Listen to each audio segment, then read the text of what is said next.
नमस्कार दोस्तों, स्वागत है आपका आप ही के चैनल। दोस्तों, आज हम एक महत्वपूर्ण चर्चा करने वाले हैं एक ऐसे ग्रह के बारे में जो आपके लिए आपकी कुंडली के 5 घरों को रिप्रेजेंट करता है। अगर ये ग्रह आपकी कुंडली में निष्क्रिय हो जाए यानी काम करना बंद कर दे या ये आपकी कुंडली में खराब हो जाए तो आपकी जिंदगी में आप कितना भी ऊंचा स्थान क्यों ना प्राप्त कर लें, लेकिन मान प्रतिष्ठा आप प्राप्त नहीं कर पाएंगे। आप अपने मन को, अपने दिल को कभी सेटिस्फाई नहीं कर पाएंगे। जो भी हमारा जीवन है वो आगे नहीं बढ़ सकता बिना इस ग्रह के मजबूत होने के। दोस्तों, कुंडली में गुरु का क्या प्रभाव है यानी जुपिटर, यह आपके लिए कैसा प्रभाव दे रहा है, अपनी कुंडली में इसको कैसे देखा जाए, इसे कैसे पढ़ा जाए। आज इस वीडियो में लाल किताब के अनुसार गुरु ग्रह यानी बृहस्पति यानी जुपिटर क्या प्रभाव दे सकता है और उसके क्या उपाय बनते हैं उस पर चर्चा करेंगे। तो चलिए शुरू करते हैं। सबसे पहले तो गुरु को आप ये समझिए कि ये हमारे आपके जीवन का सबसे महत्वपूर्ण अंग है। ये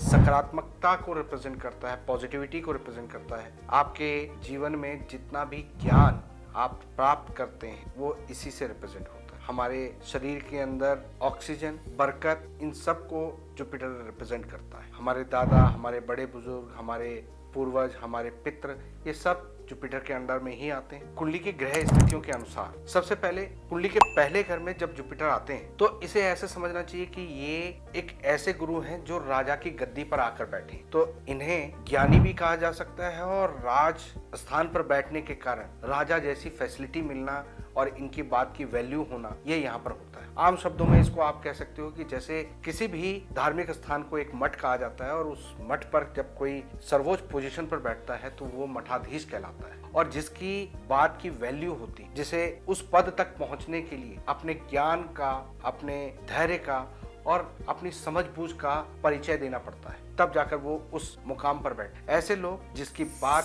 राजा भी सुनता है। आपने अक्सर पुराने सीरियल्स में देखा होगा, रामायण वगैरह में, कि राजा के साथ जो राजगुरु होते थे उनको वहां पर उनके बराबर की सीट पर बैठाया जाता था। यानी यहाँ पर बृहस्पति राजगुरु की तरह है। अब यहाँ पर इसके पॉजिटिव और नेगेटिव लक्षणों को समझ लेते हैं। यहाँ पर जब बृहस्पति होते हैं, इनका पॉजिटिव असर ये होता है कि ऐसा इंसान अपनी ग्रेजुएशन कंप्लीट करता है और जिस दिन ये कंप्लीट कर लेता है उसके बाद इसके जीते जी जो भी इसकी पीढ़ी के लोग हैं यानी इसकी संतान, इसके छोटे भाई बहन, वो सब भी कम से कम ग्रेजुएट जरूर करते हैं, उससे हायर एजुकेशन भी प्राप्त कर लेते हैं। दोस्तों, फर्स्ट हाउस में बैठा हुआ बृहस्पति ऊंचा पद, ऊंचा मान सम्मान, ये सब कुछ दिलाता है। और कई जगह पे तो इसके लिए ये भी बोला जाता है कि अगर कुंडली के पहले हाउस में बृहस्पति बैठा है तो वो कुंडली के दोषों को दूर करने की पावर रखता है। यानी अगर कोई व्यक्ति मंगलिक भी है तो उसका मंगल का प्रभाव कंट्रोल में रहता है। अगर कोई काल सर्पयोग में भी है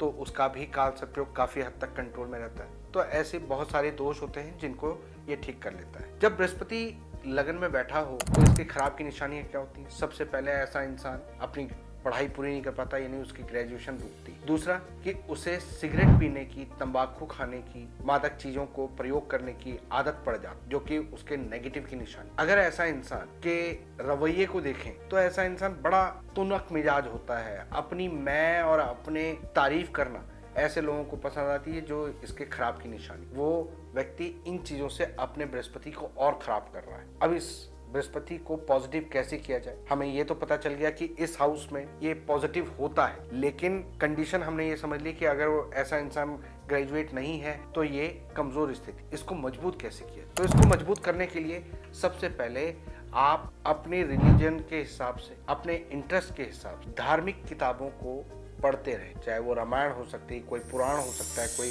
गीता हो सकती है, अन्य धर्मों में कुछ अलग चीजें हो सकती हैं, तो उनको पढ़ना, अपने ज्ञान को विकसित करना इस जुपिटर का सबसे पहला और सबसे महत्वपूर्ण उपाय है। इसके अलावा ऐसा इंसान धार्मिक चीजों में अपने क्षमता के अनुसार, फिजिकली, पैसे के अनुसार अपनी इन्वॉल्वमेंट हमेशा दिखाता रहे। ऐसे लोगों को सिगरेट, तंबाकू, जो ये राहु की चीजें होती हैं, इनसे दूर रहना चाहिए। बृहस्पति को और मजबूत करने के लिए शरीर पर सोना धारण कर सकते हैं। इसके अलावा आप अपने सर पर चोटी रख सकते हैं, सर को ढककर रखें, बड़े बुजुर्गों का आशीर्वाद लेते रहें, उनके नाम को, उनके कल्चर को, उनकी लेगेसी को कभी भी बर्बाद ना होने दें। अपनी तरफ से इस चीज का हमेशा ध्यान रखें। दोस्तों, अब बात करते हैं सेकंड हाउस के जुपिटर। सेकंड हाउस का जुपिटर धर्म स्थान पर बैठा हुआ गुरु है। सेकंड हाउस अपने पक्का स्थान माना जाता है जुपिटर के लिए, उसका अपना घर है। यहाँ पर वो शुक्र देव के साथ अपने इस गद्दी को साझा करते हैं, यानी बराबर हिस्से में बांटते हैं। यहाँ पर सेकंड हाउस में शुक्र का इन्वॉल्वमेंट राशि के अनुसार पड़ता है, वृषभ राशि पड़ती है और वृषभ राशि के स्वामी शुक्र हैं। इस स्थान पर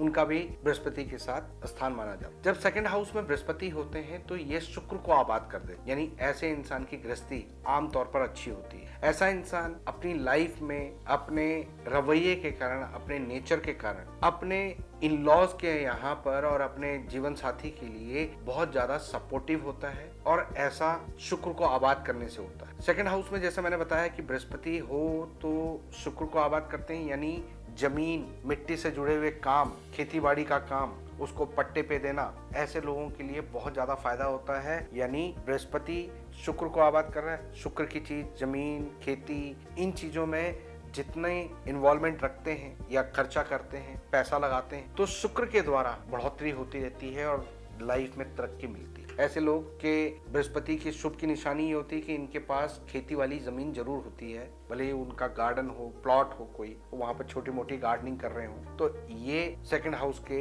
बृहस्पति की पॉजिटिव की निशानी। ऐसे इंसान जगत गुरु होते हैं, यानी ऐसे लोगों के वाणी में एक आकर्षण होता है, अपने ज्ञान, ऐसे लोगों का सेंस ऑफ ह्यूमर बहुत अच्छा होता है। किसी भी बात का किस प्रकार से ज्ञान से भरा हुआ जवाब कैसे देना है ये इन लोगों को मालूम है और अपनी वाणी से ये दूसरों को जीतने की पावर रखते। अपने ज्ञान, अपनी वाणी, इन दोनों के कारण ये लोगों में बहुत जल्दी प्रचलित होने लगते हैं, फेमस होने लगते हैं। इन लोगों को लोग सुनना पसंद करते हैं। धन धान्य की तरफ से ये हमेशा पॉजिटिव रहता है। लेकिन यहाँ की खराबी की निशानी, ऐसे लोगों के घर के मुख्य द्वार के सामने कोई पोल, कोई सीवर का होल या सड़क जो सामने बनी हुई होती है गेट के सामने, वो टूटी फूटी होती है, वहां पर पानी अटकता है, इस तरह की चीजें होती हैं। कोई पेड़ हो सकता है। तो ये निशानियां सेकंड हाउस के जुपिटर के लिए खराबी होती है।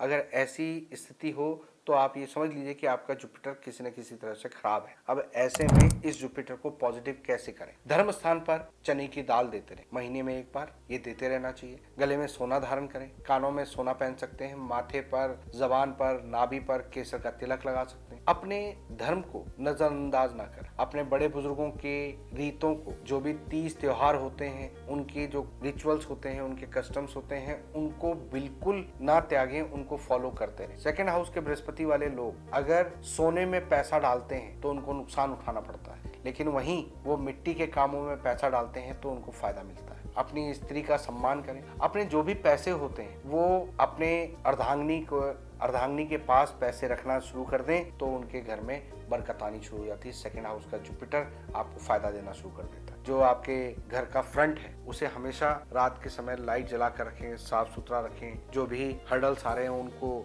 दूर करने की कोशिश करें। किसी भी तरह से पानी खड़ा ना हो, गड्ढा ना हो, कोई पोल, कोई पेड़, इस तरह की चीज ना हो। या तो ऐसा घर चूज करें या अगर उसको आप हटवा सकते हैं तो वो प्रयास आप जरूर करें। अब बात करते हैं तीसरे घर के बृहस्पति के बारे में। तीसरे घर का बृहस्पति ये मंगल और बुध के घर में आया है। यहाँ पर ये गांव के सरपंच की तरह माना है। तीसरा घर आपके छोटे भाई बहनों का होता है, आपके आस पड़ोस का होता है, मोहल्ले का होता है। अब वहां पर जुपिटर उन मोहल्ले वालों का एक नॉलेजेबल, कॉन्फिडेंट और जिसको सबने मिलकर चुना है ऐसा पद देते हैं, यानी सरपंच। इसका अभिप्राय ये है कि यहाँ पर बृहस्पति जब अच्छा होता है तो ये खुद तो आगे बढ़ता ही है, लेकिन अपने साथ पूरे छोटे भाई बहनों को, अपने कुंबे को, अपने मोहल्ले को आगे बढ़ाने की कोशिश करते हैं। ऐसे लोगों को हमेशा जीवन में ये ध्यान रखना चाहिए कि यहाँ पर बुध भी है और बुध के साथ खराबी आती है। ऐसे लोग बहुत अच्छे व्यापारी नहीं होते, पैसे का लेन देन बहुत अच्छे से नहीं कर पाते। ऐसे लोगों को बहन बेटी की तरफ से परेशानी उठानी पड़ती है, उनको तकलीफ होती है या वो तकलीफ का कारण बन जाता है, क्योंकि यहाँ पर बुध और बृहस्पति ये दोनों आपस में मिल गए और उसके कारण खराबियां। लेकिन इसी घर का स्वामी मंगल भी है, तो मंगल के साथ यहाँ पर मिलकर ये जागीरदार बना देता है, यानी जमीन और अपने हौसले से ये इंसान तरक्की करता है। जमीन में पैसा डालने से और अपने भाई बंधुओं के साथ मिलकर चलने से इस इंसान को बहुत तरक्की मिली। अब यहाँ पर बुध से आने वाली परेशानियों के कारण अक्सर ऐसे लोग अपने व्यापार में बहन बेटियों के कारण परेशान होते हैं। ऐसे लोगों के घर के आसपास कोई एक ऐसी लेडी जिन्हें आप बहन मानते हो या बेटी मानते हो, उसके साथ कोई नेगेटिव हादसा हो जाता है, जो कि नेगेटिव की निशानी। अब ऐसे में इसको ठीक कैसे किया? तो तीसरे घर के बृहस्पति वाले इंसान को धर्म स्थान पर 300 ग्राम चने की दाल मंदिर में देते रहना चाहिए। सूर्य की मदद यहाँ पर अच्छी होती है या मंगल की मदद अच्छी होती है तो 3 धातु का कड़ा या तांबे का कड़ा कलाई में पहन सकते हैं, वो आपके लिए फायदेमंद होता है। इसके अलावा मंदिर में चांदी का छत्र साल में 1 बार या और भी ज्यादा बार कर सकते हैं तो कर सकते हैं। छोटी कन्याओं को बेसन के लड्डू देना काफी लाभदायक होता है। तो दोस्तों, उम्मीद करता हूं कि आज की इस वीडियो से आपको कुछ नया जानने को मिला होगा बृहस्पति के बारे में। बाकी आगे के घरों के बारे में नेक्स्ट वीडियो में हम बात करेंगे। वीडियो ज़्यादा लंबी ना हो जाए इसलिए मैंने इसको पार्ट्स में बनाया है। उम्मीद करता हूं कि आपको ये सीरीज पसंद आएगी। फिलहाल के लिए मैं अपनी वाणी को यहाँ पर विराम देता हूँ। ओम नमः शिवाय।